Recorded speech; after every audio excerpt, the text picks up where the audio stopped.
नहीं, ये रिकॉर्ड नहीं हुआ।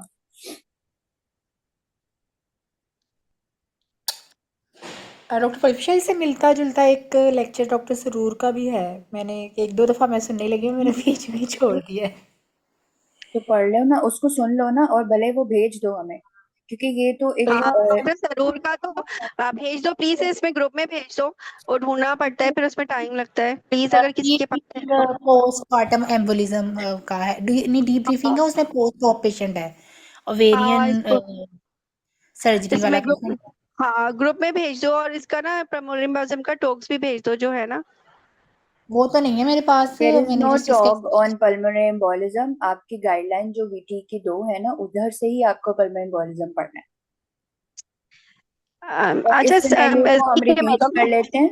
गर्ल्स सुनो, इस सिनेरियो को हम एक बार रिपीट कर लेते हैं, कोई और परफॉर्म कर लेगा, लेकिन पहले हम एक और सिनेरियो कर लेते हैं। चलो नेक्स्ट कौन प्रेजेंट कर रहा है, जल्दी से आ जाओ, ये स्ट्रक्चर डिस्कशन होगी। मैडम मैं मैं करूं पोस्टमार्टम या फिर जो करें ओके पोस्टमार्टम? गुलशन, आप इसको करो, और आसिया आप ब्रेस्ट कैंसर वाले को रिपीट करना, ठीक है, ताकि रिकॉर्डिंग में आ जाए। ठीक है, नहीं, चलिए आपकी ठीक है मैडम। प्रैक्टिस भी हो जाएगी। ठीक है मैडम। ओके जी, हम आते हैं पल्मोनरी एम्बोलिज्म के सिनेरियो पे। This is a structure discussion Gulshan. Your patient, 28 years old, Nadia, has presented on postpartum, fourth day of postpartum, ठीक है, and she has cesarean section due to non-progress of labor. Her estimated blood loss was 800 ml during the surgery, and she is complaining of chest pain and shortness of breath. Okay madam. ठीक है, चलो okay yes madam. अब structured की तरह इसको सारा करो। Yes madam. First of all, I will introduce myself and I will confirm the brief demographic detail of the patient which was given. Then, after address concern, as my patient is a complaint of the shortness of the chest pain after the chest pain and the shortness of breath after the this fourth of there's a also blood loss 800 ml. So I will start focus history regarding the duration onset of the chest pain, nature of the pain, and with this pain is with stepping autonomy. It's radiate to the arms or other side, and it also this also pain is having the also associated the like the like any epigastric pain or any leg swelling and the pain in the leg. And also I will inquire about the leg swelling and the pain. And also the I will ask about the and then after madam I will ask about any chest pain like the cough and blood in sputum. I will inquire about the shortness of breath and associated with the nausea, vomiting, and epigastric pain. So I will inquire about, as my patient is postnatally, so I will inquire about any complication during the antenatal and the intrapartum, whether was the duration and the intrapartum was the induction, was there any history of the prolonged labor, any history of the inspection delivery, or whether season section is the emergency or the normal. Then after with and this baby was single and the delivered which was single or twin pregnancy, was there any history of the in the pregnancy was the hypertension or anemic. And I will inquire about any history of the fever in the postnatally. I will inquire about postnatally, the postnatally, whether she has any history of the fever and the vaginal discharge or heavy excessive vaginal bleeding, and how bowel water work. What was the recovery of the patient in the postnatally? Whether was the in the hospitalized and how many days she was hospitalized, and also what was the the after delivery was she was moving her legs or not, she started fluid or not. And I will inquire about the any she was using the contraception before, how was the menstrual cycle was regular, and I will inquire about the after history. The asthma patients, whether it was in the past if there was history of the same condition or any diabetes, hypertension, and the cardiac disease, the DVT in the past or in current. I will inquire about the surgical history regarding any surgery, or then after I will inquire about family history of the breast cancer or any cancer or history of the DVT and thrombophobia, and then I will inquire about any drug allergy and the smoking history and the how support at home.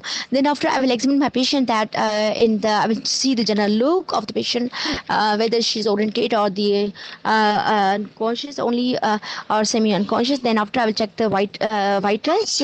I will calculate BMI. After that I will check the vital awareness, jaundice, after checking the vitals like the BP, pulse, temperature, respiratory rate, oxygen saturation, and see the level of the distress, and I will this JVP raise or not. Then after I will inspect the I will do the cardiovascular examination to see the inspection of the scar, any scar mark, any deformities, any. I will palpate peg speech and the heave or thread audible. I will auscultate the murmur, gallop rhythm, or any diastolic murmur present or not. Then after respiratory examination, I will inspect the patient chest examination, chest expansion. Also, I will auscultate for any crackle sound, decreased breath. Then I will check the leg also, any swelling and tendon cough, tenderness. Then after I will see the peripheral and capillary refilling and these examination also. And then after I will do the abdominally any how in the uterine involution or abdomen soft mountain any tenderness. Then after our local examination generally like the health of the vulva, any bleeding discharge and any foul smelling. Then then after I will do the speculum to see health of the vulva vagina, any bleeding discharge, and if pap smear do I will do. उधर जाओ आ रही मुझे. Then after make the primary examination to see the any uterine tenderness, palpation and the bleeding, and any shifting of the uterus, JVT, and then after I will examine the any fullness of the rectal. Madam, one thing I have missed the history that I will ask my patient the blood loss, the blood loss in the 800 ml. So how much blood transfused and any calcium gluconate net was used or not, and the these my history and examination. Then after Gulshan, examination I will do hold the on, Ji Gulshan, madam, any hold on, positive finding. hold on. She is tachypneic. She is Okay madam. tachycardic. Okay. And abdominal examination, breast examination is normal, but she has swelling in her right leg. Okay. Ji And madam. the chest examination revealed pleural effusion. Sorry, crepes at the lung basis. Ji Okay. madam. Chalo, up next. Yes madam. Yes, madam. Madam, should Investigate I your proceed patient. to the investigation? Yes, madam. First of all, the baseline. As baseline investigation, I will confirm the blood with iris factor. Then after CBC with the rate, and in which I want to know the full blood count and hemoglobin, platelet, total leukocyte count, and I will inquire about the random blood sugar level, HbA1c. Then after virus serology, hepatitis B surface antigens, antibodies, and the mid-distribution, especially a mid-distribution for the pulsar nitrites any. Then after I will go for the specific investigation regarding the chest X-ray, ECG echo, and the madam ECG echo, and the then after I will, as my patient is the blood loss is there. Then after I will inquire about the LFT, RFT, and the coagulate like the fibrinogen level and the coagulate PT, INR, and madam. Ma'am, any pelvic ultrasound for out any RPOC is also there. So for ultrasound pelvis, for any Why do pathology. you think so? Ultrasound pelvis for RPOCs is important in this scenario. Ma'am, I wanted to any to rule out the sepsis because if there is RPOCs also there, it's not the most common, but there is I wanted to rule out because if the retained RPOCs, so it will cause infection, and it will infection cause the sepsis, infection cause sepsis cause the other the these condition to the patient. So just What wanted is to the rule out most otherwise. probable diagnosis in this scenario, please? Yes, madam. As my patient is a leg swelling and tenderness, so most probably have the there's a leg DVT due to the chest pulmonary embolism. So DVT so due to my pulmonary embolism? no, I want to the madam Doppler ultrasound of the leg of the especially in the in Hold on. You said she can have DVT due to pulmonary embolism. madam lead to the Lead to the okay. All right. Then madam. what I want to know the Doppler investigation ultrasound. you want to order? Madam, other investigation like the urea, electrolyte, LFT, CRP, and troponin I, and troponin T How and will you I. Then of diagnose this patient? When you are diagnosis, yes, madam. suspecting that it can pulmonary embolism, it can be pulmonary embolism due to DVT, what is your immediate action to diagnose this? Yes, madam. The first, madam, I will see the clinically. First, clinically, if there is a leg swelling and the tenderness, so I will go for the Doppler ultrasound for the legs compression Doppler ultrasound.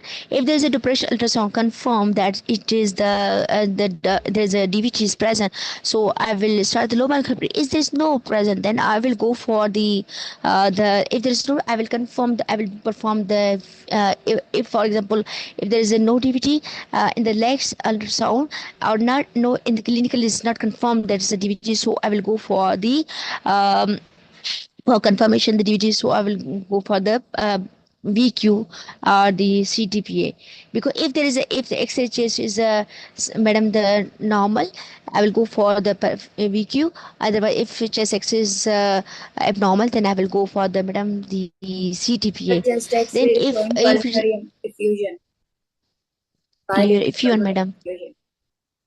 yes, madam. Then no.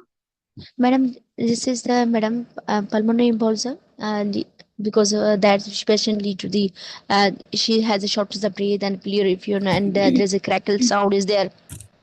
So I will start the after there is a clinical assessment after check ECG finding. I will go for the lab CBC full blood count urea electrolyte. Then after I will start the low molecular heparin. You are done with Yes, these. ma'am. Low molecular Please heparin. manage your Start. I patient. will I'm start. waiting you to manage your patient. Yes, madam. Madam, first of all, I will offer the support to the patient. Then after, I will go for the. I will offer support to the patient. Then after, I will explain the diagnosis. Then after, I will tell the risk factor. Then after that, I will tell the prognosis and reassure her. Then after the testing, I will involve the multi-disciplinary team. In this, I will involve the cardiologist, anesthetics, and the senior gynecologist and the physician. And then after, I will just admit this patient in AGU, and I will give the continuous therapeutic dose of the high dose of the blood thinner like the low molecular heparin. And then after, How I much will dose will you give? madam, according to the weight of the patient Did BMI, you ask I will about the weight of the patient? no, madam. I calculated in the examination, but no, I asked any positive finding, madam. Give me, madam, BMI. You asked for BMI. You didn't ask for weight. You need weight Okay, to madam. Okay, commence low madam. molecular weight heparin. Okay, fine. जी जी Let's madam. suppose her weight is 50 kg. 50 kg, madam. Okay, madam. Then, madam, I will therapeutic dose.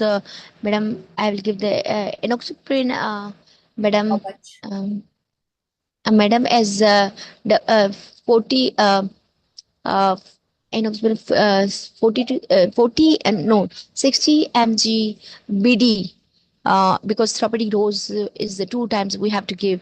So after that, if madam, after giving the 60 milligram BD, after that I will check again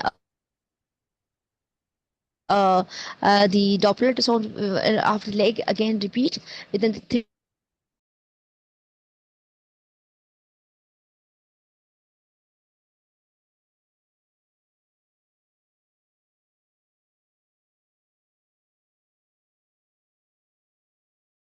I will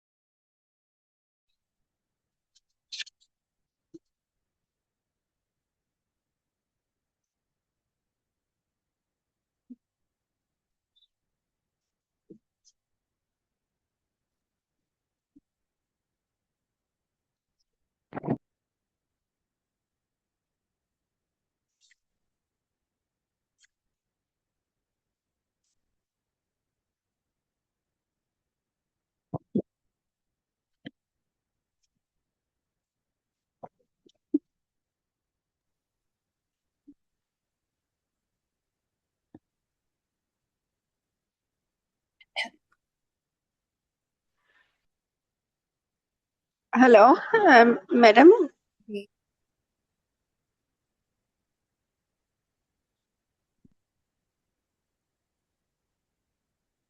hello बोले आप। अस्सलाम वालेकुम madam. जी जी madam. Okay. Hello. हाँ। जी Gulshan. Madam मेरा net disconnect हो गया था नहीं मैडम, नहीं, हमारी यही के मीटिंग बस। एंड हो गई थी। चलें कंटिन्यू करें। अच्छा अच्छा आपने मैडम। 9 मोलिकुलर वेट हेपेरिन कितनी दी अपने पेशेंट को? मैडम वेट के हिसाब से अगर 40, वेट अगर 50 kg है तो मैडम 60 मैडम ठीक 60 मिलीग्राम ठीक है। BD dose. ठीक है, देन तो after repeat molecular weight. Leg Doppler 3 to 7 days। Okay. Madam, this is therapeutic dose should be continued 3 to 6 months. Then after I will continue for the in the prophylactic dose afterward in the post in after 3 months. Madam यहाँ तक आ रही management, आगे नहीं आ रही। चलो ठीक है, सही है। Thank you madam. ओके गुलशन, आप अभी मैनेजमेंट पे नहीं पहुंची थी, आपके 10 मिनट्स कंप्लीट हो गए थे, ठीक है। मैनेजमेंट आपने 10 मिनट्स के बाद स्टार्ट की अपने पेशेंट की। अब आ जाते हैं आपके अच्छा फीडबैक मैडम। पर। आपने हिस्ट्री पे बहुत टाइम लगाया, 5 मिनट, 5.5 मिनट तक आप हिस्ट्री ही बोलती रही हैं, और हिस्ट्री में अननेसेसरी बहुत सारी डिटेल्स आप ले रही थी। देखो, जो भी सिनेरियो होता है ना, इमरजेंसी केसेस जितने भी होते हैं, कार्डियक हो गए, ये हो गया, पल्मोनरी एम्बोलिज्म हो गया, जितने भी इमरजेंसी केसेस होते हैं उसमें हमने फास्ट एक्ट करना होता है और रेलिवेंट सारी चीजें पूछनी होती हैं। आप बहुत सारी अनइम्पोर्टेंट चीजें जो कि उसकी मैनेजमेंट अभी चेंज नहीं करने वाली, आपने वो वाली चीजें भी ऐड करी, ठीक है। और दूसरी सही। चीज, फिर आप इन्वेस्टिगेशन, अच्छा एग्जामिनेशन पर आई, एग्जामिनेशन पे भी आप बहुत ज्यादा टाइम लगा रही थी। फिर उसके बाद आ जाते हैं आपके इन्वेस्टिगेशंस पे। इन्वेस्टिगेशंस पे जो है ना, मुझे बहुत ज्यादा उस पे थोड़ा सा प्रॉब्लम हुआ। आप बार बार जनरल जनरल जनरल आपने एक एक एक एक करके बताई है। Chanda, this is a serious case, you अच्छा। Have to manage your patient. ठीक है, आप क्या यस करते मैडम। हो, आपने pulmonary embolism, whenever you suspect pulmonary embolism, do you go for the general first or do you go for all at a time? आप बोलें apart from the general including 1 2 3, ठीक है, बस। और जिसमें आपने ECG, chest x-ray, LFT, urea creat, ये सब डाल के वन लाइन में बोलकर I will order compression duplex ultrasound of both legs. आपने लेग्स मेंशन नहीं की, आप बोले बोथ लेग्स। हमने दोनों टांगों का करवाना होता है, ठीक है ना। अच्छा मैडम। अच्छा हाँ, मैडम, गाइडलाइन बिल्कुल। में तो एक ही लेग लिखा होता है गाइडलाइन जहाँ में जो अफेक्टेड नहीं, है। तुम लोगों ने गलत गाइडलाइन पढ़ी है, प्लीज आज ही खोल के अच्छा देखो। आज ही खोलो, अच्छा अच्छा मैडम। बायलेटरल लिखा हुआ है, बायलेटरल। Okay madam. ठीक है, या तो तुम लोगों ने किताबों से पढ़ा हुआ है जो तुम लोगों को लगता है कि गाइडलाइन में। इसलिए कल मैंने स्पेशल मैसेज किया था, एक बार गाइडलाइन खोल के देख लिया करो बस। भले समरी पढ़ो प्लीज, लेकिन प्लीज पढ़ लिया करो, तुम लोगों के सारे स्टेशन गाइडलाइन से बने होते हैं। अच्छा, आप जल्दी से बोलो ना, compression duplex ultrasound to DVT, ठीक है, along with all of these investigations. आप ये सारी इन्वेस्टिगेशंस बोलो। आप बोल रहे हो, अब आप mid stream urine, specially mid stream urine करके आपने कुछ बोला, ठीक है। फिर आपने पेल्विक अल्ट्रासाउंड को, चंदा, अभी पेल्विक अल्ट्रासाउंड तुम सेप्सिस को जस्टिफाई कर रही हो, उससे पहले क्लिनिकल पिक्चर पेशेंट की क्या है? पल्मोनरी एम्बोलिज्म, डीवीटी, इन दोनों में से कोई एक चीज हो सकती है। या अभी वो डीवीटी पे यस मैडम। बैठी है, या वो पल्मोनरी एम्बोलिज्म उसको हो चुका है, जो कि उसके यस मैडम सही। सिम्टम्स आ रहे हैं, तो इसको पल्मोनरी एम्बोलिज्म हो चुका है। तो जल्दी से पहले वो कराओ ना। It was like you are not serious for your patient and you are not thinking for the immediate actions first. You were following yes your madam. template, but you are not yes yes madam, you are concerned right. for your patient. Please हर scenario को अपना patient समझ के उस तरह act किया करो। Serious patient है ये, दिस इज सीरियस पेशेंट, ठीक है। उस हिसाब से एक्ट किया करो कि क्या चीज अभी मुझे करवानी है। अच्छा, फिर वेट सबसे पहले, हमें मोस्टली BMI वाला याद होता है अपने पूरी होप्स में, बट जिस सिनेरियो में हम डोजिंग वेट के हिसाब से करते हैं ना, उसमें वेट मांगना है आपने, आप वेट मांगो। आपने पूरी गाइडलाइन में कहीं पढ़ा है कि आप बीएमआई के बेसिस पे पेशेंट को लो मोलिकुलर वेट हेपरिन दोगे? अब क्या आप बीएमआई पूछ के वेट खुद एस्टिमेट करोगे? क्या वो पूरा चार्ट रटोगे आप? नहीं ना, आपको वजन मांगना है एग्जाम में। इस सिनेरियो में पल्मोनरी एम्बोलिज्म आप उसका वेट मांगेंगे, ठीक है ना? अर्ली प्रेगनेंसी यस मैडम, आप बुकिंग सही वेट, करें। आप यस ये मैडम। बोलेंगे, एग्जामिनर आपको वजन देगी, फिर आप डोज बताएंगी, ठीक है? ये यस मिस्टेक थी मैडम। आपकी, जो बहुत इंपॉर्टेंट है इसमें। तुम लो मोलिकुलर वेट हेपरिन दे ही नहीं सकती जब तक तुम्हें वजन नहीं पता होगा, तो यहाँ पे तो मैनेजमेंट ही सारी खराब हो जाएगी। भले से आप शुरू से बहुत अच्छा लेके चली हो सिनेरियो को, ठीक है? बाकी फिर आपने डोज बिल्कुल सही बताया जब मैंने आपको वजन दिया। आपने उस पेशेंट को, अब देखो जो सीरियस पेशेंट होते हैं ना, उसमें काउंसलिंग साथ साथ चलाया करो। इसमें आप ऐसे बोलोगे कि मैडम किसका माइक ऑन है? ओके। आप बोलोगे madam, I will immediately enlizen with a multidisciplinary team, including the hematology, physician, radiologist, and the senior obstetrician. I will admit my patient in ICU. I will commence her on the low molecular weight heparin. Dose बता दो, अगर उन्होंने पहले ही आपको वजन बता दिया है तो अब यहाँ पर ही बता दो कि 60 mg PD, ठीक है?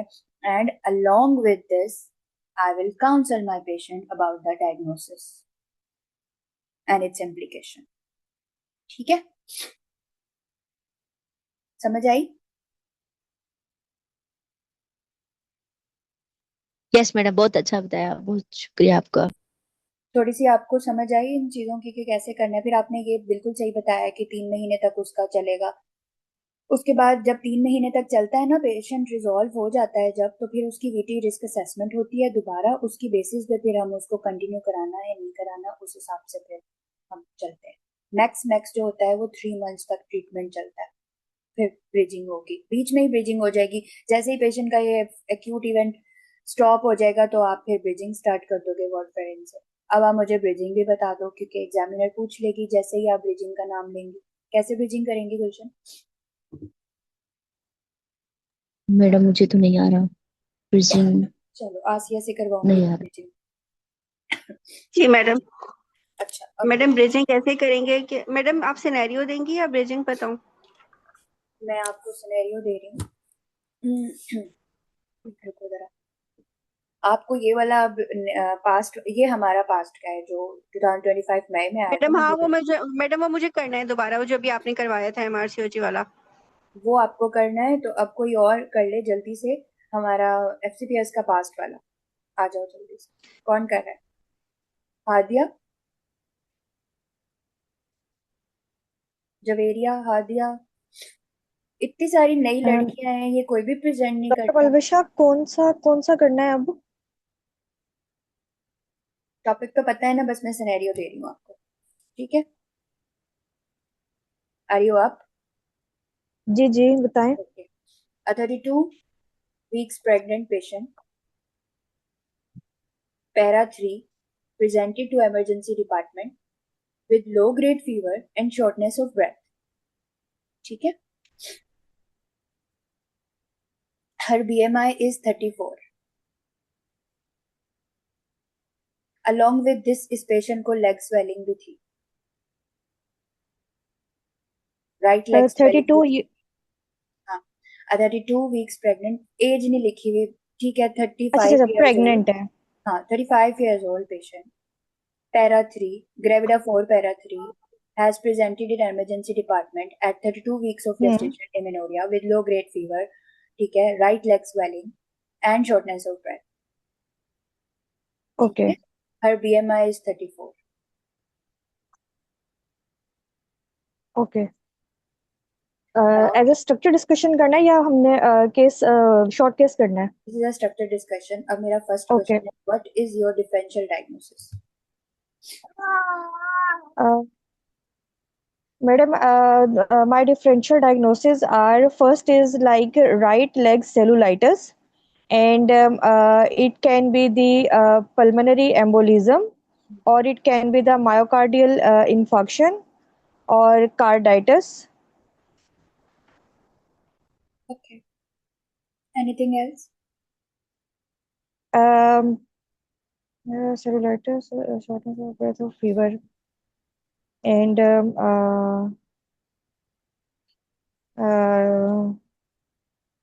अभी तो मैडम यही आ रहा है मेरे जहन में. What are the two top most differential diagnoses? Cellulitis and pulmonary embolism due to the deep venous thrombosis. Okay, fine. So she can have DVT or she can have pulmonary embolism or the cellulitis, right? Ji. Okay, fine. ठीक है, चलो. How will you assess, evaluate your patient in terms of history, examination, and investigation? Ji, I will start with the history. And firstly, after confirmation of the case and the mutual introduction, I will ask the patient about the onset, duration, progression of the symptoms. As my patient is having the fever, I will ask about the pattern of the fever and any documented fever or not, and any medication or the treatment taken up till now. And as she is also having the shortness of breath, I will ask the doctor Parvesh, sorry मेरा बेटा ना मुझे बहुत तंग कर रहा है साथ. Anybody else जो करना चाहे इस scenario को? मैं ना फोकस नहीं कर पा रही हूँ उसके मैं ऊपर, उसको मैं ट्राई करती हूँ. खिंचा हुआ है. पहले मेरे Okay, बहुत ज्यादा तंग कर रहे थे, उनको मैं डांट के दूसरे कमरे में भेज के आई हूँ. हाँ वही ना, जिंदगी मेरा बच्चा बेड से बार बार नीचे उतरा और मैं उसको खींच रही हूँ. चलो हारिया. मैं जी ट्राई करती हूँ. So I will be evaluating my patient based upon history, examination, and investigation. Madam, in the history, I would like to take the details of her fever and her shortness of breath and the leg swelling. I will inquire about the pattern of the fever, the onset, its duration, about the spiking pattern, and about the treatment she has taken for the fever.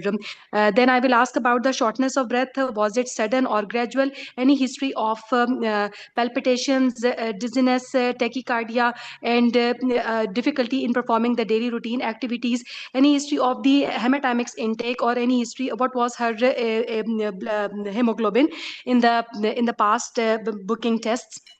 And after the evaluation of her shortness of breath, I will inquire about any history of the cough or the sputum with the shortness of breath, any history of shortness of breath while lying down or at night. And I will inquire about the swelling of the leg, its onset, its duration, severity. Is it progressive, or is it any history or past any history of skin problem or history of some trauma to the lower limb. Then I will proceed towards her any comorbids present in my patient, diabetes, hypertension, blood clotting disorders, any history of any history of such events following a surgery, or that is provoked or unprovoked history of clotting in my patient.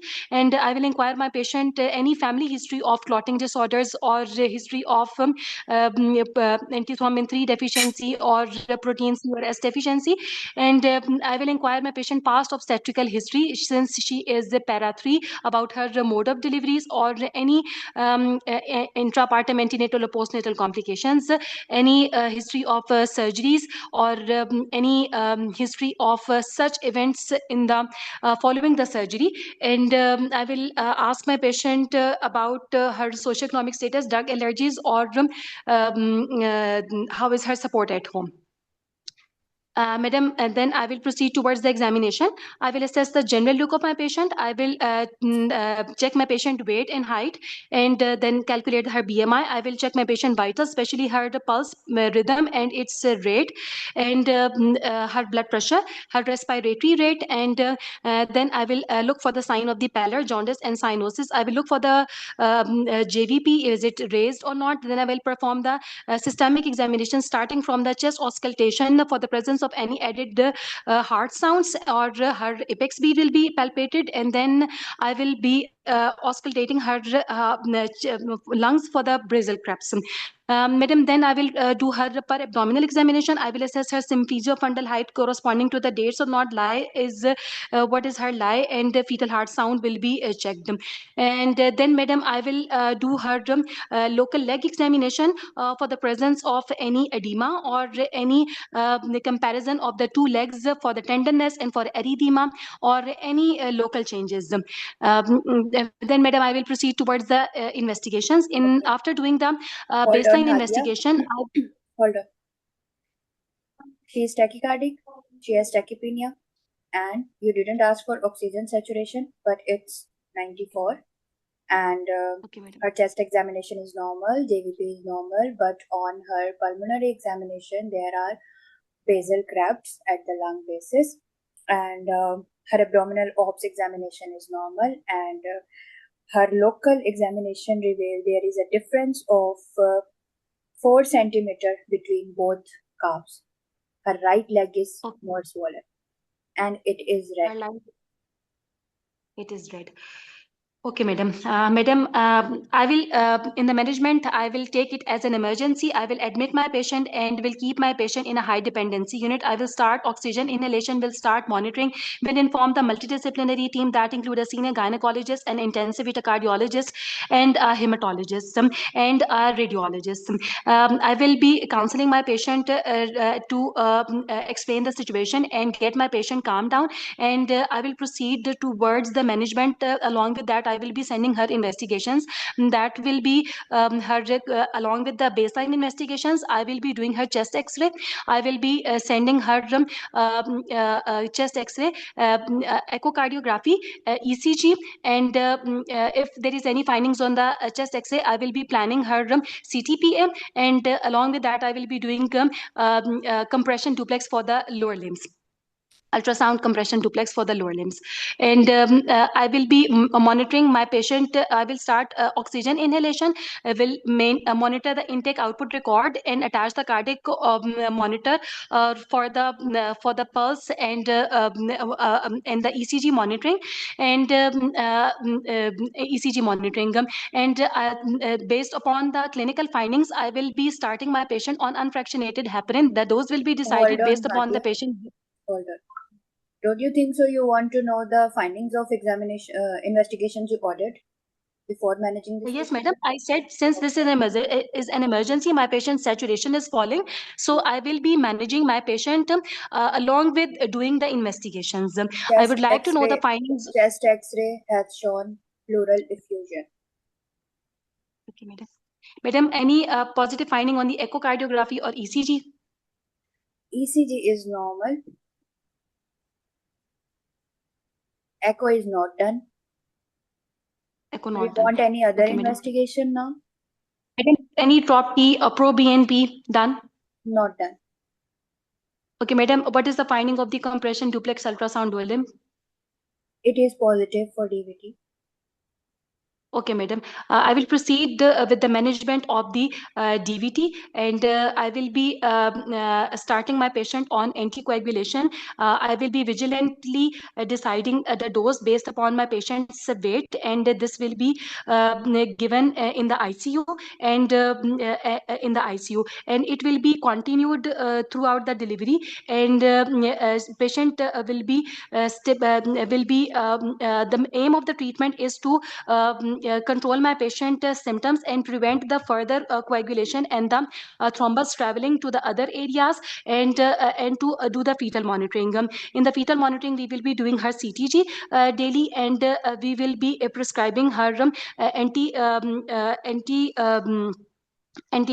sorry madam, ये मैं इसको antithrombotic medicine in the therapeutic doses, and then after 1 week she will be repeated for the investigations of the duplex ultrasound scan.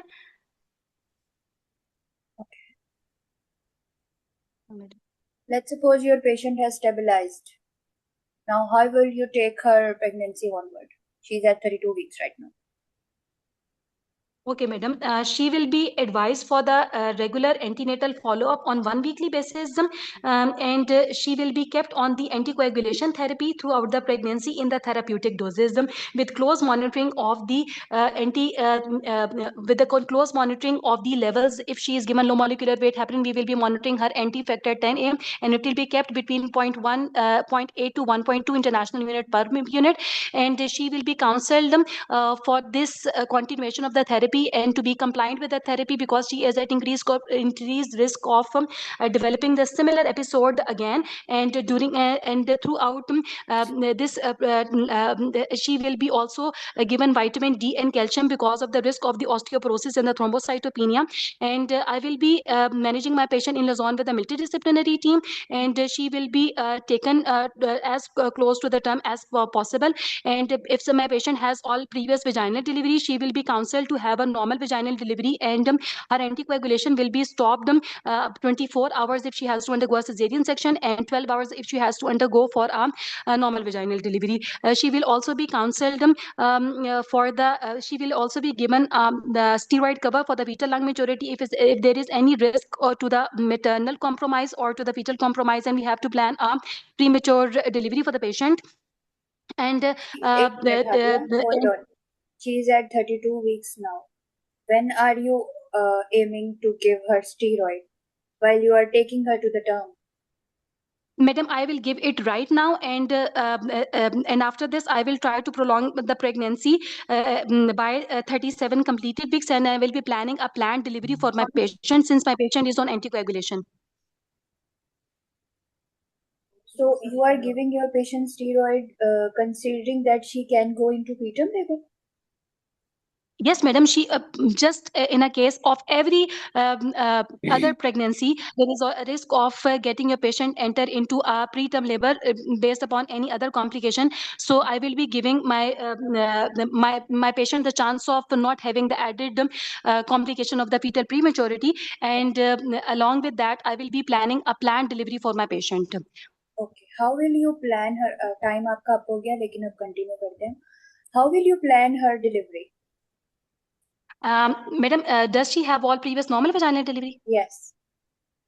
Okay, madam. At 37 completed weeks, I will counsel my patient about the need to stop the anticoagulation therapy in case she develops any pain, not to advise to take her injections if she felt any pains. And otherwise, I will stop her anticoagulation therapy 24 hours before I planned her vaginal delivery. I will be doing the induction of the labor and will be doing all the management, keeping the FFPs and the blood and its antidote in my hand while I prepare my patient for the labor. I will be doing my patient delivery in a tertiary care hospital where all the facilities of the blood bank hematologists are available. I will monitor my patient in a labor suite where there is one-to-one monitoring is available. Electronic fetal heart rate will be monitored, and she is watched for the risk of the PPH and the anticoagulation. If there is any risk of the prolonged labor, we will be balancing this risk, and then she is allowed to go into the second stage of the labor, and we will be doing active management of the third stage of the labor. And after the delivery of the baby will be handed over to the pediatrician, and she will be again started on the anticoagulation therapy after delivery, like 6 to 8 hours, balancing the risk with the PPH. Knowing if there is any risk factor for the PPH, we can delay the anticoagulation therapy, but we will keep the low threshold for that because the postpartum period is a greater risk of having the similar episode. Okay.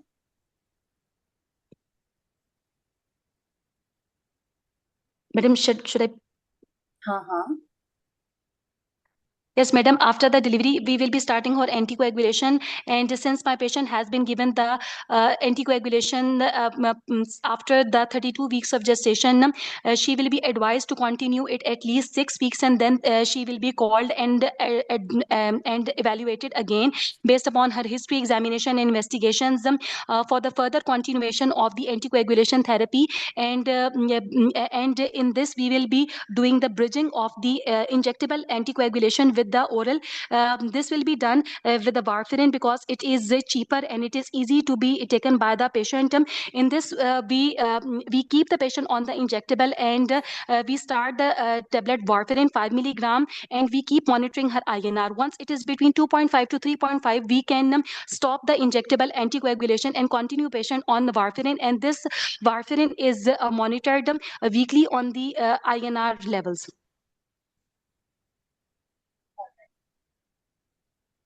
Any contraception? Yes, madam, I will be advising my patient on long-acting contraception to avoid.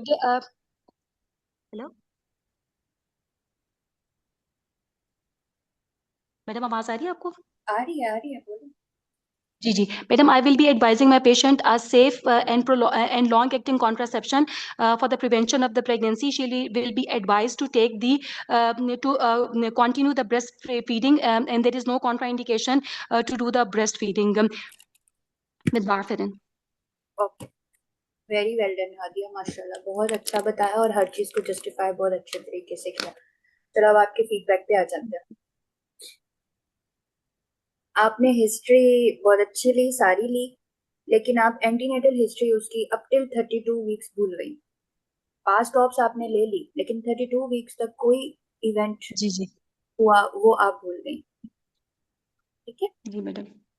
जी अच्छा, उसके बाद फिर आपकी बाकी सारी history बिल्कुल सही थी. एंड देन एग्जामिनेशन भी आपने बिल्कुल सही किया, मैंने आपको findings they the. And examination पे आपने भी वेट जो है वो स्किप कर दिया. आपको वेट जरूर पूछना है. वेट पे मैं बार बार इसलिए बोल रही हूँ क्योंकि हम भूल जाते हैं, आगे चल के याद आता है मैंने कि बोला था, मैंने कहा था I would like to know the weight and height to calculate the BMI. I changed my sentence. Best is this. ठीक है. अच्छा, उसके बाद फिर अब आ जाती हैं आपकी इन्वेस्टिगेशन. आपने सबसे पहले पेशेंट को एडमिट किया और फिर आपने सारी इन्वेस्टिगेशन की. वेरी वेल, बहुत अच्छी बात है. सीरियसनेस के हिसाब से आपने एडमिट भी कर लिया, एमडीडी को भी ले लिया, साथ ही साथ आपने सारी इन्वेस्टिगेशंस भी ऑर्डर कर दी. और फिर आपने compression duplex ultrasound, ECG, echo, ये सारी चीजें करी और सारी चीजें आपने करवा ली. LFT urea electrolyte, I think आपने एलएफटी यूरिया इलेक्ट्रोलाइट करवाई थी, राइट? नहीं मैडम, मैंने नहीं बोला नहीं था. कराई.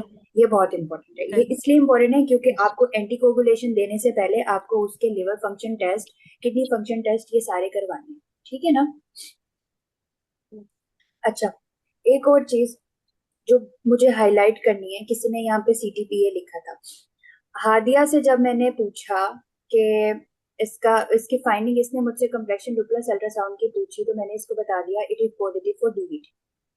जब आपकी पहली जो इन्वेस्टिगेशन होती है ना लेग सिम्टम्स वाले पेशेंट के साथ, leg symptoms plus pulmonary embolism के सिम्टम मींस के लंग सिम्टम्स, प्लूरल सिम्टम्स आते हैं. सबसे पहले आप कंप्रेशन डुप्लेक्स अल्ट्रासाउंड कराते हो और साथ में वो सारी एक्सरे, ईसीजी, ये सारी चीजें कराते हो. तो आपका जो कंप्रेशन अल्ट्रासाउंड है ना, उसी ने आपको बता देना है कि आगे इन्वेस्टिगेशन की जरूरत है या नहीं. मैंने इनको दिया पॉजिटिव फॉर डीवीटी, तो she smartly went towards the management. She didn't ask for CTPA और वीक्यू. ये बहुत इंपॉर्टेंट बात है लड़कियों, ये समझ लो. अगर लेग सिम्टम्स आपको मिलते हैं, भले से प्लस प्लूरल सिम्टम मिलते हैं, your first and foremost investigation is compression duplex ultrasound along with obviously the ECG, chest X-ray, ये सारी चीजें. क्योंकि ECG, chest X-ray आपको जो फाइंडिंग देगी उसी की बेसिस पे आप डिसाइड करोगे. जब आपको डुप्लेक्स अल्ट्रासाउंड नेगेटिव मिल जाता है फॉर डीवीटी, फिर लेकिन clinical suspicion is high for the pulmonary embolism, तो फिर आपको ये चेस्ट एक्सरे जो आपने इनिशियली बेसलाइन में ही करवा लिया था, वो आपको बताएगा कि वीक्यू करवाना है या सीटीपीए कराना. इन्होंने जब देखा कि डीवीटी है, दैट्स इट, सही है, बस पल्मोनरी एम्बोलिज्म इसको हुआ ही डीवीटी की वजह से, अब किसी इन्वेस्टिगेशन की जरूरत नहीं, अब इसको मैनेजमेंट की जरूरत. She manage this patient. किसी ने चैट में सीटीपीए लिखा था, इस वजह से मैं इस बात को हाईलाइट कर रही हूँ. और मैंने पूछा भी हादिया से इसीलिए था कि ये मुझसे अब नेक्स्ट मांगती है सीटीपीए वीक्यू या नहीं, but she didn't ask for it. She got it right.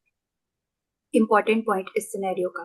Register कर लो लड़की। मैडम इसमें मैडम ये बात तो ठीक है मैडम, आपकी समझ में आ गई कि इस सिनेरियो में हमें सीटीपीए नहीं मांगना था, लेकिन हमने मैनेज कर दिया, पेशेंट हमारी सेटल हो गई, वो एसिम्प्टोमेटिक हो गई, और जब उसके बाद फिर हमने उसको ऑनवर्ड्स लेके चले, अभी वो 32 वीक्स है, हमारे पास 37-38 वीक्स तक का टाइम है। इस ड्यूरेशन में हम उसका सीटीपीए करवाएंगे उसकी स्टेबल कंडीशन में? क्यों? आप क्यों करा रहे हो ये चीजें? डायग्नोसिस कंफर्म करने के लिए ना? हाँ, कंफर्मेशन ऑफ डायग्नोसिस के लिए। तो क्यों कराना है? जब आपने डीवीटी पर आपको डीवीटी मिल गया तो बस ठीक है, DVT leads to pulmonary embolism, manage करो ना पेशेंट को, मैनेज करोगे मतलब वो फिर बस patient ठीक हो जाएगी। मतलब फिर मैडम सीटीपीए जो है वो निकल ही जाता है इन्वेस्टिगेशंस में से, फिर हमने Exactly. उसको बस आगे लेके चलना है, हाँ। मतलब उसको उसकी डिलीवरी और उसका पोस्ट डिलीवरी प्लान वो जी, सब बताना है सारा। वो सब ठीक। बताना है। अपने दिमाग में गाइडलाइन के मैडम आगे मेरा वो एक दो क्वेश्चन। टेबल लेकर आओ गर्ल्स, वो 2 टेबल लेके आओ। वो टेबल कहाँ से शुरू होता है? वो टेबल कंप्रेशन डुप्लेक्स अल्ट्रासाउंड से शुरू होता है। अगर उस पे आपको डीवीटी मिल गया आप मैनेज करो, डीवीटी नहीं मिला फिर चेस्ट एक्सरे देखो, चेस्ट एक्सरे नॉर्मल है तो वीक्यू करवाओ to confirm the pulmonary embolism, ठीक है। और अगर वो एबनॉर्मल है तो फिर आप, सॉरी एबनॉर्मल नॉर्मल को मैंने मिक्स कर दिया शायद, नॉर्मल है तो आप वीक्यू कराते हो, एबनॉर्मल है तो आप सीटीपीए कराते हो, ठीक है। ये क्यों कराते हो आप? क्योंकि there is a high clinical susceptibility कि ये पल्मोनरी एम्बोलिज्म है, जबकि आपको अल्ट्रासाउंड ने कुछ नहीं दिया, इस वजह से आप आगे मूव करते हो उस टेबल में। तो ये तो शुरू में ही मैंने फाइंडिंग दे दी ना। हम लेफ्ट साइड पे हैं, हम टेबल लेफ्ट साइड पे हैं, थोड़ा इमेजिन करो उस मैडम एक बात पूछनी थी। आपने कहा डॉक्टर हादिया को कि चेस्ट में प्लूरल इपियन है, तो टेबल। फिर भी हमें सीटीपी करवाना था डीवीटी के साथ। नहीं ना, मैं यही तो बता रही हूँ, जरूरत नहीं है ना। डायग्नोज हो गया ना, डीवीटी डायग्नोज हो गया, that has led to the pulmonary embolism, manage. अब मैनेज करो, क्यों टाइम जाया कर रहे हो सीटीपीए पर? सीटीपीए तो हम तब कराते हैं जब हमें उस पे कुछ नहीं मिलता, डुप्लेक्स अल्ट्रासाउंड पे कुछ नहीं मिलता। आपके पेशेंट को तो लेग सिम्टम्स थे ना, इट्स क्रिस्टल क्लियर के उसको डीवीटी से पल्मोनरी एम्बोलिज्म डेवलप हुआ है। मैं मैडम क्यों अगर टाइम कहें दूं? कि हमारे पास उसकी हम कहें कि कंप्रेशन डुप्लेक्स अल्ट्रासाउंड हमें दे दें और वो कहते हैं कि वो नॉर्मल है और हाँ बाकी इन्वेस्टिगेशन अवेलेबल नहीं है हाँ और clinical suspicion is very high. Yes, तो आप बोलो कि madam I will order the CTPA, ठीक है। चेस्ट एक्सरे की फाइंडिंग वो आपको देंगी, मुझे एग्जामिनर ने चेस्ट एक्सरे जी की जी। फाइंडिंग दी थी, एबनॉर्मल था, हम्म। ठीक है ना, उन्होंने दी थी, वो जरूर देंगी, ठीक है। तो उसके बाद फिर आप बोलो कि madam there is high clinical susceptibility suspicion of the pulmonary embolism, I will immediately commence her on the low molecular weight heparin according to her weight, as her weight is 40 mg या 50 mg, 50 के हिसाब से हो गया ये 60, और 40 के हिसाब से ये हो गया कितना देते हैं 40 के हिसाब से, आई थिंक 40 मैडम देते लो हैं, मोलिकुलर वेट हेपरिन हम 1 40 देते हैं milligram per exactly। KG per day BD में देते हैं।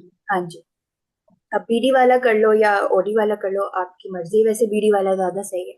तो फिर वो आपको सीटीपी, मैंने ऐसे बोला था एग्जामिनर को, मैंने बोला था मैडम इफ सीटीपी और VQ whatever is available please I want to know the findings, तो उन्होंने मुझे सीटीपीए की फाइंडिंग दे दी थी, मैंने अपना क्वेश्चन ऐसे किया था, ठीक है। मैडम सीटीपी पे क्या फाइंडिंग देते हैं, आपको क्या मिली थी? क्या कंसिस्टेंट विद बताया था मैडम ने? Pulmonary embolism, she said consistent with pulmonary okay embolism. Okay okay. ये पिछले साल मई का सिनेरियो है पूरे का पूरा, और पास्ट में आपको हो सकता है लेग स्वेलिंग ना दिखे, क्योंकि मुझे जिस दोस्त ने भेजा है ये सिनेरियो उसमें लेग स्वेलिंग नहीं है, लेकिन मुझे अच्छे से याद है मैंने डॉक्टर नाहिद को भेजा था ये, तो मैंने अपना वॉइस नोट दोबारा सुना, उसमें लेग स्वेलिंग भी थी पेशेंट को। तो पूरा जो है ना 3 सिम्टम्स थे पेशेंट को, फीवर था, लो ग्रेड फीवर था, एसओबी था और लेग स्वेलिंग भी थी, ये 3 चीजें थी उनको पेशेंट को, ठीक है।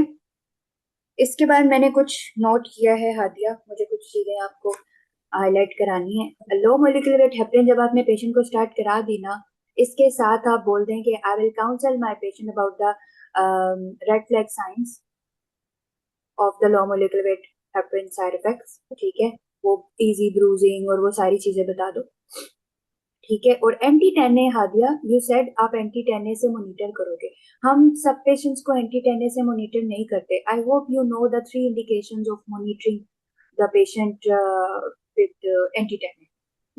Yes, madam, if the patient is extremely underweight or very high weight, or when और कौन सी preconditions? Okay. Renal Renal disease. सुनो, हाँ, अगर renal. 3 इंडिकेशंस है, लिख लो। किसी को रीनल इम्पेयरमेंट है, किसी को रिकरेंट वीटी का इवेंट हुआ है, या किसी का वेट 50 से कम है या 90 केजी से ज्यादा है। ये 3 इंडिकेशंस है जिसमें एंटी टैनिन से आप मॉनिटर करते हो पेशेंट को, जो लो मोलिकुलर वेट हेपेरिन होते हैं, अदरवाइज आप नहीं करते। ठीक, नॉर्मली हम नहीं करते। मंसूरा, आप प्लीज अपना माइक म्यूट कर लो। अच्छा, स्टीरॉइड आपने बहुत अच्छे तरीके से जस्टिफाई कर दिया, आप दे रही हो, you got your reasons, very well. अच्छा, उसके बाद फिर एक चीज तुमने मिस करी है आदिया, आप सिर्फ लो मोलिकुलर वेट हेपरिन देकर नहीं छोड़ देते। याद करो हम वार्ड में क्या करते थे, पेशेंट को बोलते थे हाइड्रेट रहना है, पानी ज्यादा से ज्यादा पीना है, डिहाइड्रेशन नहीं होनी चाहिए, Stocking. So leads to VT. ठीक है, और कंप्रेशन स्टॉकिंग्स देते हैं हम पेशेंट को, और जो है उसका लेग्स एलिवेट भी करते हैं। ठीक है ना, और थ्रू आउट जी, जो जी। पूरा कोर्स था उसका, जब उसको ट्रीटमेंट चल रही है, आप वीटी रिस्क असेसमेंट करती रहेंगी कि ये ठीक हो रही है, थ्रू आउट द एंटीनेटल भी और होगी, हर विजिट पे हम उसकी बीटी रिस्क असेसमेंट भी करेंगे मैडम, हर एंटीनेटल ठीक है ना? विजिट। ये बहुत इंपॉर्टेंट था। बाकी शाबाश, विटामिन डी भी साथ में दे दिया, कैल्शियम भी दे दी, इसी के साथ वो चीजें बस रेड फ्लैग साइंस है, वो आपने मरीज को बताने हैं।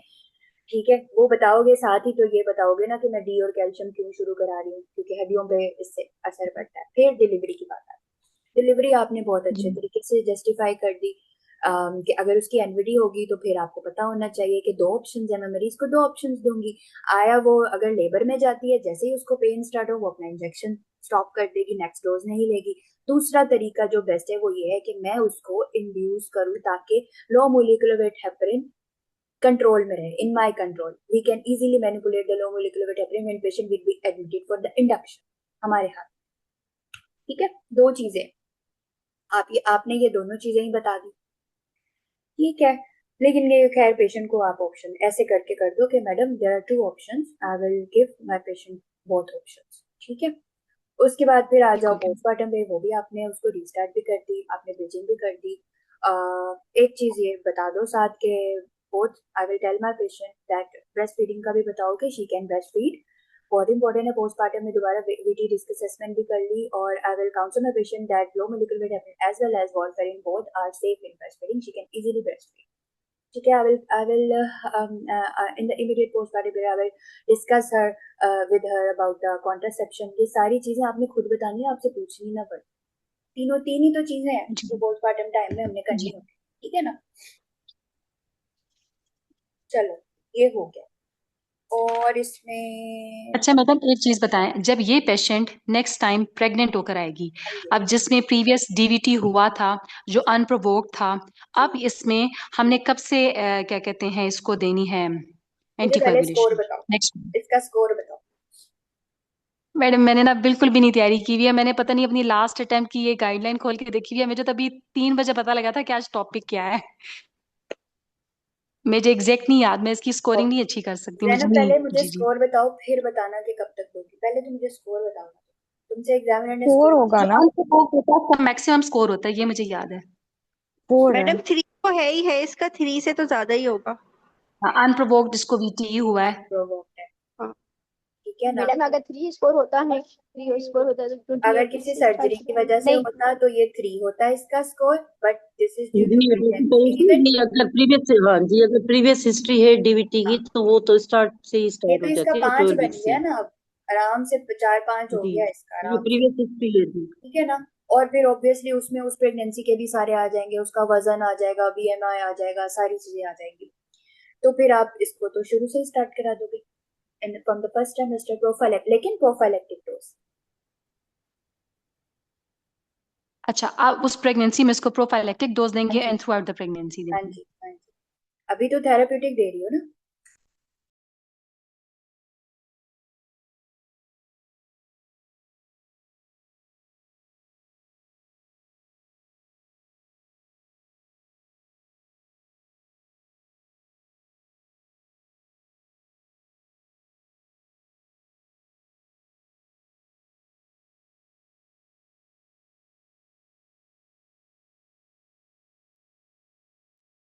हाँ जी, सब आ गए।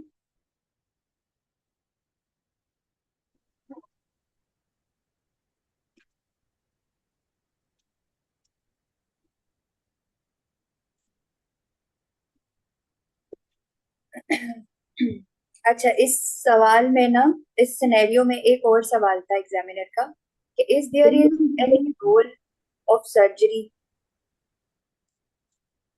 इन दिस सिनेरियो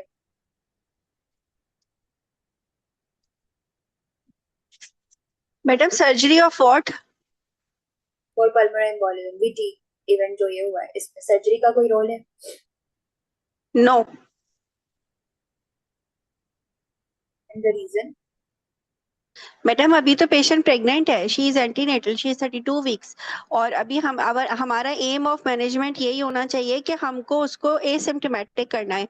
और जब हमारे पास डॉप्लर अल्ट्रासाउंड से कंफर्म हो गया है कि this DVT is positive, then we should stabilise our patient to make her symptom free. Symptom free अगर पेशेंट हो जाती है तो फिर हम सर्जरी क्यों करेंगे? क्योंकि सर्जरी तो बहुत रिफ्रैक्टिव कंडीशंस में होती है ना, जिसमें पेशेंट हमारी एंटीकोगुलेंट थेरेपी है तो, और या हम अगर उसको स्ट्रेप्टोकाइनेज भी दे रहे हैं, आईवी स्ट्रेप्टोकाइनेज उसके बाद आता है एंटीकोगुलेंट थेरेपी, उससे भी पेशेंट को अगर जो है वो उसका एम्बोलस डिसलॉज नहीं हो रहा है और वो सिम्टमेटिक नहीं हो रही है, तो फिर हम एम्बोलेक्टोमी और थोरैकोटोमी वगैरह जो सर्जिकल ट्रीटमेंट है उस पर जाते हैं।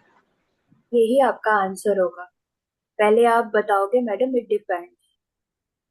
अगर पेशेंट का पल्मोनरी एम्बोलिज्म डिसॉल्व नहीं होता, सेकंड ऑप्शन थ्रोम्बोलिटिक थेरेपी है। अगर वो किसी वजह से रिफ्रैक्टरी है पेशेंट उस पर, या फिर कॉन्ट्रा इंडिकेटेड है, then there is a role of surgery, thoracotomy. Yes madam. ठीक है ना, मैडम इस पे दिस मैं इज जवाब दूंगी। आसिया, तुम्हें इट आता इज है? इट डिपेंड्स ऑन करके बोलना होगा ना यस मैडम, जी। It depends on. तो अपना जो जवाब होता है ना, उसको फ्रेज करके बताया करो, ऐसे नहीं फौरन से। जी। है ना? अब तुमने सारी चीजें बिल्कुल सही बताई, एंड में असल आंसर बता दिया, तो आप बोलो yes madam there is a role but it depends. If the patient doesn't get stable on this medication, then there comes the thrombolytic therapy. And if for any cause it is contraindicated, then there is a role of surgery. ठीक है? Yes yes madam. Okay okay, ऐसे होगा आपका। अच्छा जी, अब एक और चीज मुझे बतानी है। ये जो हम पल्मोनरी एम्बोलिज्म वालों को स्टॉकिंग्स पहनाते हैं, क्या लेंथ होनी चाहिए, क्या प्रेशर होना चाहिए? जिसको पक्का पक्का पता है ना, वो बताए बस।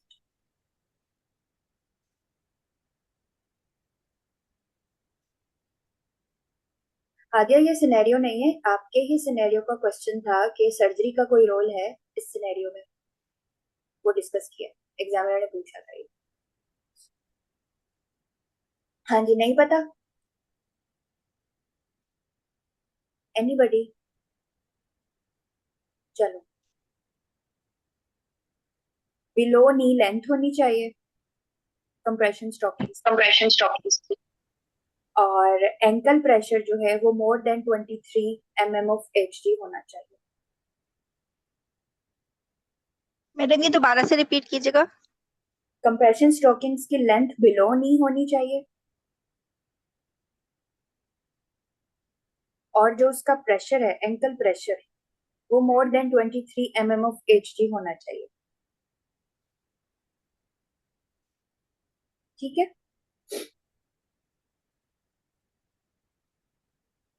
Yes madam.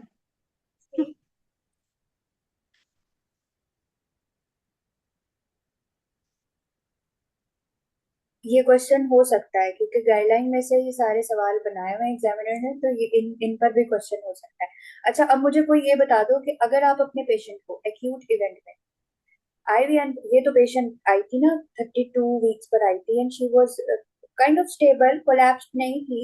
अगर आपकी कोई पेशेंट कोलैप्स्ड आएगी तो you will start with the ABC, ठीक है, उस तरीके से, और फिर आप उसको इमीडिएटली आईवी इन्फेक्शन हेपरिन लगाते हो एक्यूट विजिट में, ये तो पता है ना? अनस्टेबल पेशेंट में IV infection heparin is the treatment. IV, हाँ, यस मैडम, ये तो पता है। एक्यूट जो पेशेंट आएगा, अगर जैसे यही पेशेंट है, इसको जब हम इमरजेंसी में जैसे मैनेज कर रहे थे, तो उस वक्त तो हम इसको इमीडिएटली ऑक्सीजन देने के बाद और इसके एक्सरे पे जब फाइंडिंग आ गई और हमें डॉपलर, फौरन हमें फिर आईवी इन्फेक्शन उसके बेड के हिसाब से स्टार्ट कर देनी चाहिए थी, with according to the report of her CBC and platelet. तो प्लेटलेट काउंट देख के तो हमें उसका एपीटीएनआई भेज के तो आईवी इन्फेक्शन हेपरिन इसकी स्टार्ट कर देनी चाहिए थी इस पेशेंट की। फिर बाद में हम उसको शिफ्ट करते लो मॉलिक्यूलर वेट पे ना, बाद में जब वो आराम से स्टेबल आप करते। उसको शिफ्ट कर सकते हैं। अब मुझे ये बताओ कि do you know about the dose IV infection heparin कैसे देते हैं? मैडम, जो मुझे पता है, जो मैंने पढ़ा याद किया था पिछली दफा, तो वो भी इसी तरह से देते हैं जैसे हम बॉडी वेट से देते हैं। किसी और को पता है? Doctor Palwasha 80 milligram.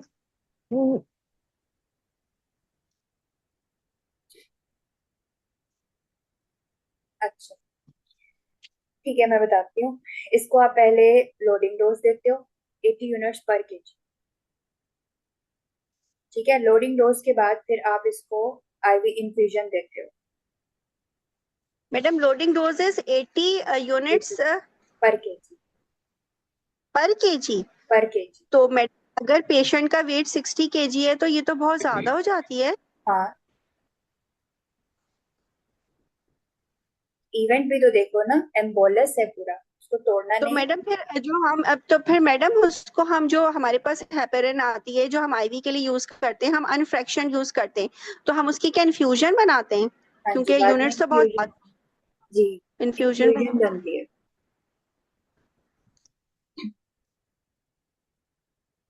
Loading dose हो गया 80 यूनिट्स पर केजी। उसके बाद कंटिन्यूस आपकी इन्फ्यूजन चलती है। जो कंटिन्यूस इन्फ्यूजन होती है ना, वो होती है 18 यूनिट्स पर केजी पर आवर के हिसाब से। 18। 18।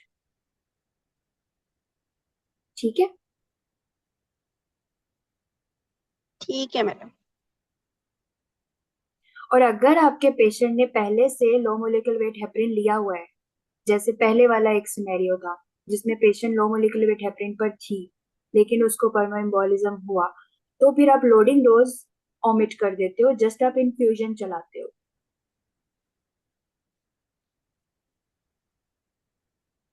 ठीक है। If your patient has receive thrombolysis, the loading dose will be omitted and an infusion started at same 18 units per kg per hour के हिसाब से।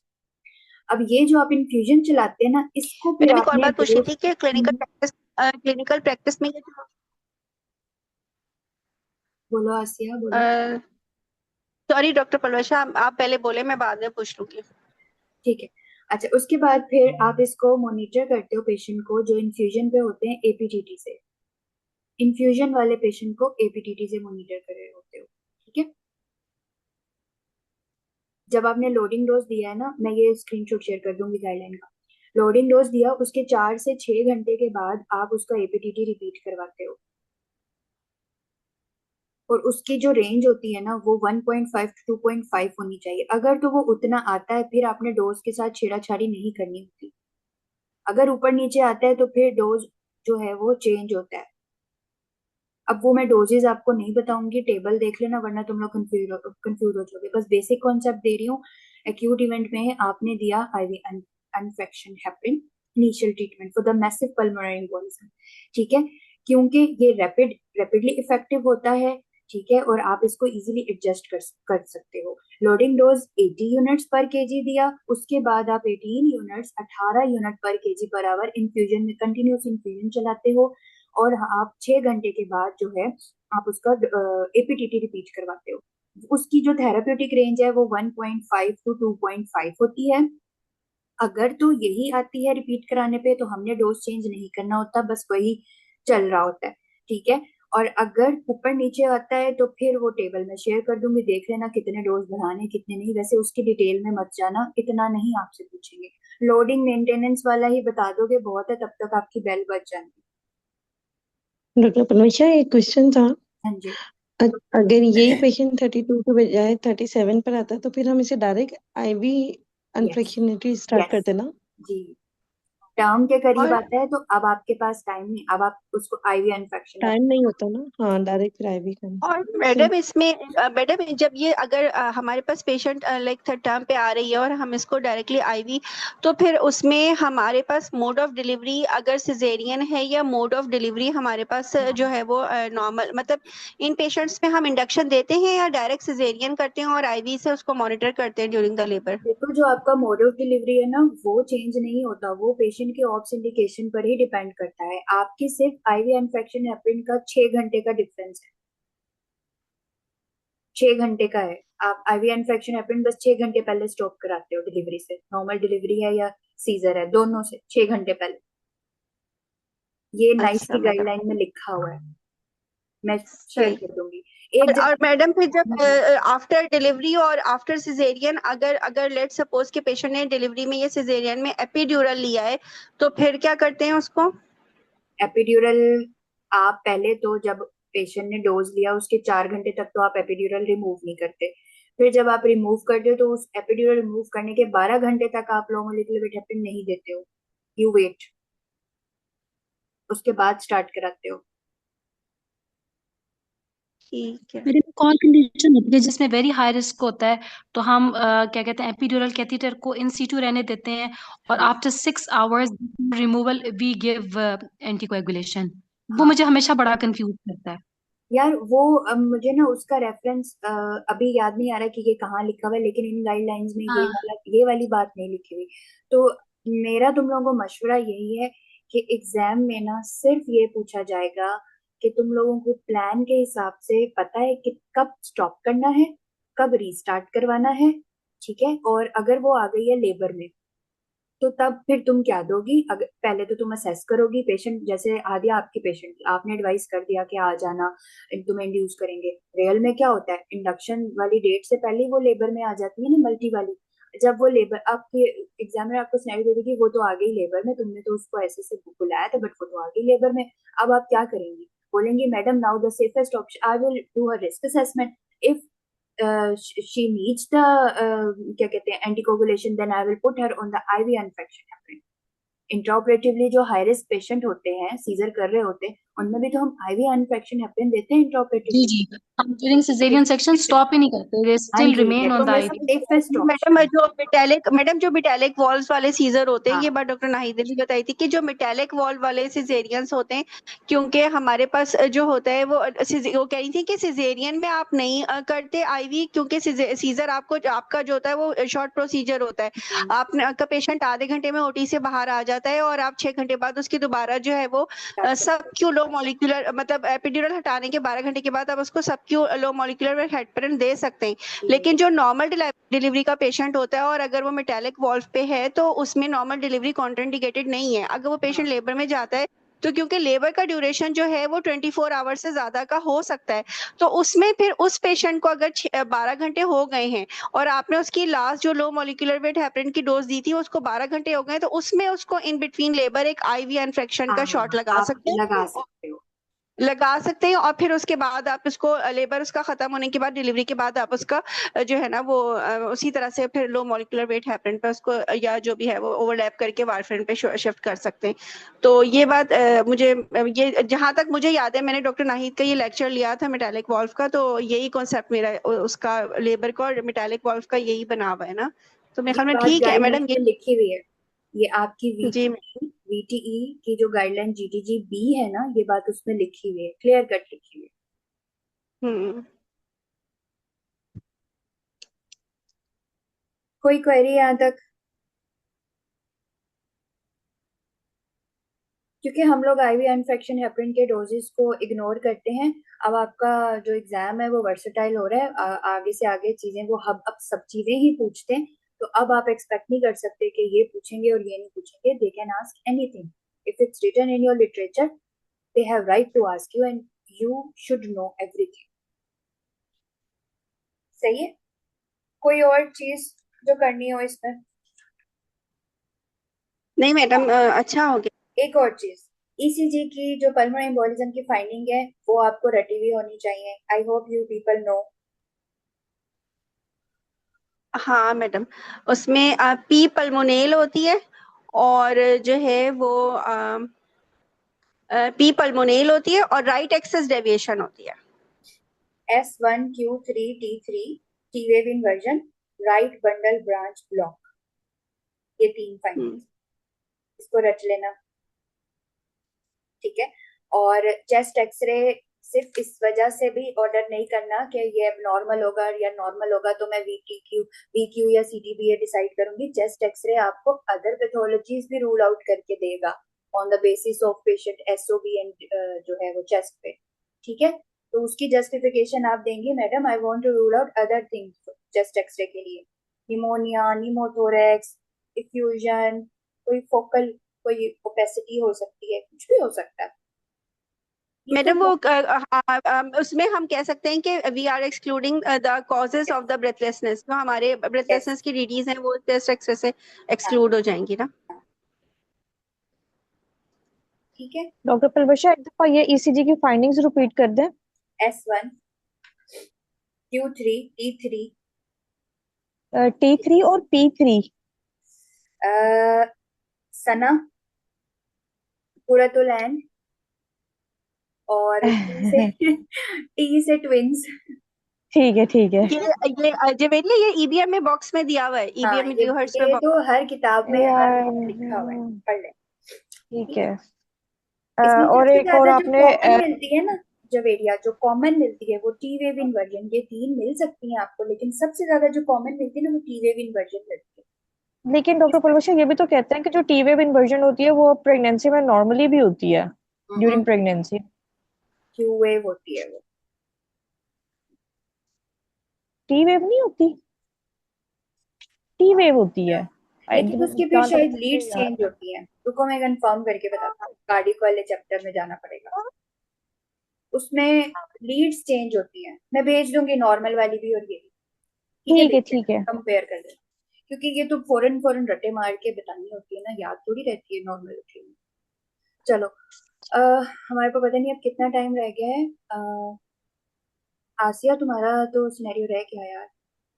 मैडम कोई बात नहीं, मैंने उससे ज्यादा भी मुझे लर्निंग हो गई है, वो सिनेरियो तो छोटा सा ही था, उसमें कुछ इतना खास भी नहीं था, वो भी रोल प्लेयर भी था। It's okay madam, next time कर लूंगी। चलो डॉक्टर पलवशा मैंने एक चीज डिस्कस करनी थी कि जिस तरह आज इधर लाहौर में वर्कशॉप हुई है ना, तो उधर तो काफी मतलब डिफिकल्ट सिनेरियोज उन्होंने रखे हुए थे फॉर और उनकी एग्जाम्पल, क्वेश्चन मतलब जिस तरह आज मेरा डीबीटी भी पड़ा हुआ था वहां पे, तो ओके, मतलब वो सारी डोजेस पूछ रही थी और वो कि कब स्टॉप करनी है कब स्टार्ट करनी है वो, और इन्होंने डिफरेंट सिनेरियोज रखे हुए थे और कह रही थी कि स्टेज करो, ये कौन सी स्टेज है मतलब स्कोरिंग के हिसाब से ना। किस किस तो जी किस चीज की स्टेजिंग? डीबीटी की स्कोरिंग करो ना कि कौन सी स्कोर बन रही है तुम्हारी। ओके, और मतलब उस मतलब चीजें तो नॉर्मली थी, लेकिन वो उस टाइम इतने ज्यादा वो क्वेश्चंस थे ना कि बहुत ज्यादा पैनिक हो रहा था सब वहां पे ना। अच्छा देखो, ये जो डोजिंग है सारी, ये तो हमने सारी डिस्कस कर ली। अब आ जाते हैं डीवीटी पे। डीवीटी पे जी और आपको वो मतलब वो वहां पे ना ये भी पूछ रही थी डेल्टा पेरिन, नोक्सा पेरिन, क्लेक्सेन, मतलब ये सब चीजें वो डिस्कस तो कर हम रही भी तो चंदा यही कर रहे हैं, सबके डोजेस, आपको बस वो टेबल रटना है। आप कोई सी भी थी। चूज जी करती हो ना, अगर आप एनोक्सा चूज करती हो तो आपको उसके डोजेस पता होने चाहिए। जैसे गुलशन ने एनोक्सा चूज की थी तो उसने मुझे 60 mg बताया 50 वेट के हिसाब से। आपको ये टेबल याद करने पड़ेंगे। आपका डीवीटी पल्मोएम्बोलिज्म बिना डोजेस के कंप्लीट नहीं होगा। आप सिर्फ ये नहीं कह सकती कि मैं लो मोलिकुलर वेट हेपेरिन लगा दूंगी, नहीं, डोज, एग्जैक्ट डोज देना है, ये याद करो। बाकी जहां तक रही बात डीवीटी की स्टेजिंग की, वो मैंने ना सुनी, ना मैंने देखी, ना मैंने वो पढ़ी थी, लेकिन हम उसको कर लेंगे। क्या स्टेजिंग थी बताओ फिर, क्या सीख के आई? स्कोरिंग, सॉरी स्टेजिंग नहीं, स्कोरिंग, स्कोर पूछ रही थी क्योंकि डिफरेंट सिनेरियोज लिखे हुए थे और वो उसका अच्छा, हर सिनेरियो का स्कोर तो पूछ वो रही थी। वीटी स्कोर पूछ रहे होंगे ना जवेरिया? हाँ जी वही। मैडम ओके, थ्रोम्बोएम्बोलिज्म का रिस्क असेसमेंट पूछ रही होंगी ना उसकी, कि हाँ उसको जवेरिया, ऐसे वो बोलो ना, वीटी जो स्कोर हम पूछ रही वो हम जो हम सिर्फ रिस्क फैक्टर से हम कैलकुलेट करते हैं कि इस थी। पेशेंट का क्या स्कोर बन रहा है, तो फिर इसे प्रोफाइलेक्टिंग देंगे कि थ्रोम्बोप्रोफिलेक्टिक देंगे, कितने दिन तक देंगे, वो पूछ रही होंगी ना। हाँ, तो ये बहुत इंपॉर्टेंट है, डॉक्टर सिर्फ जवेरिया टाइम डीवीटी का भी पल्मोनरी पूछ पाता एम्बोलिज्म है। नहीं आएगा, तुम लोगों को स्कोरिंग भी पूछी जा सकती है, दिस इज न्यू थिंग। और प्लीज स्कोरिंग पढ़ लो, मैंने एक चार्ट बनाया हुआ है स्कोरिंग का, बहुत अच्छा बहुत अच्छा, उसको मैं शेयर कर दूंगी, वो मुझे तो बड़ा काम आया, मुझे अभी तक स्कोरिंग याद है बिना देखे, तो जी वो आप मैडम लोग प्लीज कर शेयर लेना। करना है मैडम, मुझे मैं आपके चार्ट्स ना मुझे बहुत मैं अल्हम्दुलिल्लाह आपके चार्ट से बहुत मुझे डॉक्टर पलविशा वो होती है हिस्ट्री पॉइंट्स भी जरूर शेयर मेरा जो करिएगा। स्टेज ऑफ ओके जवेरिया कर दूंगी। जी आसिया क्या बोल रही हो? पलवशा, मेरा जो इस वक्त स्टेट ऑफ माइंड है ना, मुझे ये इतनी बड़ी बड़ी गाइडलाइंस मुझे पता है कि हजम नहीं होंगी, लेकिन ये कि जो आपके चार्ट्स और आपके हिस्ट्री पॉइंट्स होते हैं ना, वो मैं उसी को ही कर रही हूँ अब, और वो मुझे अल्लाह का शुक्र है, वो मैं उससे बहुत कंफर्टेबल हूँ ना, कि मैं पैनिक और एंजाइटी में नहीं आ रही, वरना तो अब तक मैं पता नहीं कितनी एंजाइटी में आ चुकी होती। चलो सही है, शुक्र है अल्लाह का। वो भी सारे गाइडलाइंस पढ़ पढ़ के ही बनाए हुए हैं, अगर वो भी कर लोगे ना, उसके साथ सिर्फ एक बार एक ग्लिम्स ले लो गाइडलाइन खोल के, क्योंकि मैं कहती हूँ किसी का भी मटेरियल तुम्हारे पास आए, जितना मर्जी बड़ा बंदा हो, एक बार खुद वेरीफाई किया करो चीजों को, क्योंकि हम इंसान हैं। तो खोल के बस एक बार गाइडलाइन से देख लिया करो कि ये इन्फॉर्मेशन ठीक है, हाँ चलो ठीक है, तो बस अब उसको भले से फॉलो कर लो, क्योंकि मैंने आज तक किसी के notes as it is follow नहीं किए, तुम लोगों को भी नहीं करने चाहिए, मेरे भी नहीं नोट्स नहीं आंखें मैडम, बंद आप देख के फॉलो मत किया मैडम करो। आपके ऊपर भरोसा है, आपके ऊपर भरोसा है, माशाल्लाह से इतनी काबिल हैं, और आपका माशाल्लाह जहन इतना अच्छा है, तो डेफिनेटली अच्छा ही होगा, कोई एक बार इतना वो फेल नहीं होके ना आसिया, जहन अच्छे हो जाते हैं सबके। डॉक्टर मैडम पलविशा फेल मुझे तो तो लग रहा है मेरा तो पहले पहले से ज्यादा खराब हो गया है। नहीं जवेरिया, तुमने अच्छा किया, और गुलशन ने भी बहुत अच्छा किया, बस तुम नहीं नहीं डॉक्टर पता पलविशा, जो आज मैं Thank you, वर्कशॉप madam. लेके आई हूँ ना, मैं बहुत ओके, डिप्रेस हो गई हूँ। ओके नहीं डिप्रेस मत हुआ करो, हर किसी का कोई ना कोई वीक टॉपिक होता है, मेरे भी बहुत थे। जस्ट इसमें मुझे ये तुम लोगों को बताना था कि प्लीज ये सीरियस है, जैसे प्लेसेंटा प्रीविया एक्रीटा सीरियस होते हैं ना, मेरे किसी नोट्स में देखा होगा मैंने पर्पल कलर से सीरियसनेस लिखा हुआ है, वो इसलिए खुद को बावर कराने के लिए कि मैंने रेलिवेंट बातें पहले एग्जामिनर को बतानी है, बाद में साथ साथ में छोटे छोटे लुक में देती जाऊंगी। तो ये चीजें सीखो, जो इमरजेंसी केसेस है ना, जिसमें पेशेंट को फौरन मैनेज करना है, उसमें इरेलीवेंट बातें मत करो, करनी है जो रेलिवेंट बातें वो साथ साथ करो, along with this सही side by बात है madam. side, I will do this, हाँ, I will do और this। जो है ना, ये जो चार टॉपिक्स है ना, लाइक बीटी और डीवीटी और पल्मोनरी एम्बोलिज्म और जो है वो मेटालिक वॉल्स और बायोप्रोस्थेटिक वॉल्स ना, ये हमेशा साथ में करने की कोशिश करनी चाहिए, कि एग्जैक्टली इनको ना ये सारे एक लेके साथ बैठे ना करो। बंदा, तो हाँ एक साथ जैसे करें तो उससे जो होता है ना, क्योंकि ये सारे ओवरलैपिंग हैं, इनमें तकरीबन आधी से ज्यादा बातें एक जैसी हैं, तो ये एक साथ करने चाहिए। मैंने एक और बात कहनी थी सबको। मुझे ऐसे लगता है कि हमें बाज़ दफ़ा हमारा एग्जाम बहुत अच्छा होता है ना, लेकिन हम बाहर आते हैं और हमें पता लगता है कि नहीं, ये तो हम फेल हो गए ना। इसमें ना कुछ चीजें हैं कि जिसपे सीपीएसपी वाकई में पास या फेल करती है, और ऑप्स में गायनी में हमारे लिए वो यही है कि वो देखना चाहते हैं कि हम कितने सेफ हैं।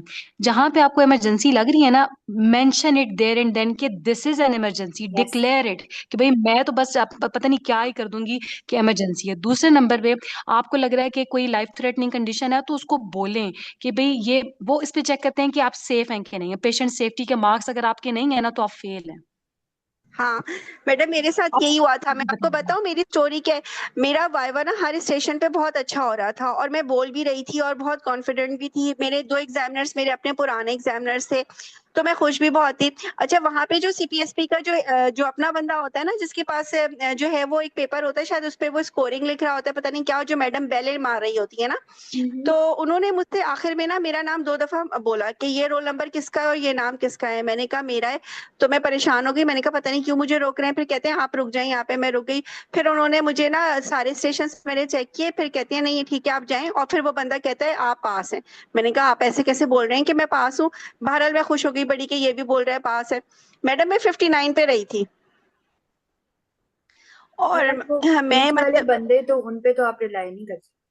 हाँ मैडम, मतलब ये वो जो एग्जामिनर ने फिर बाद में जो रिजल्ट कंपाइल किया होगा ना, तो जहाँ पे मैं एज पे होंगी ना, उन्होंने किसी एग्जामिनर ने या जो वो होंगे, उन्होंने मुझे कोई एक वो करके ना, मेरा पेशेंट सेफ्टी पे ही शायद ये लोग करते हैं, जिसको एक नंबर पे फेल करते हैं ना, वो पेशेंट सेफ्टी पे करते हैं, वो उस पर उन्होंने मुझे एज पे रोका, क्योंकि वो नहीं फिर उन नहीं, एग्जाम आज जो वर्कशॉप में उन्होंने कहा है ना, उन्होंने कहा है कि हमने ना इंडिविजुअली शॉर्ट केस पास करवाने होते हैं। भले आपने स्ट्रक्चर डिस्कशन बहुत अच्छे भी किए हैं ना, if you are fail in any जो लिंक स्टेशन है ना, तो आप ओवरऑल फेल हैं। उन्होंने आज हमें क्लियरली कहा है ये कि आपने वो जो दोनों शॉर्ट केसेस है वो इंडिविजुअली पास करने हैं, और शॉर्ट भले आपका बाकी जगह से कंपनसेट हो रहा है लेकिन वो फेल है।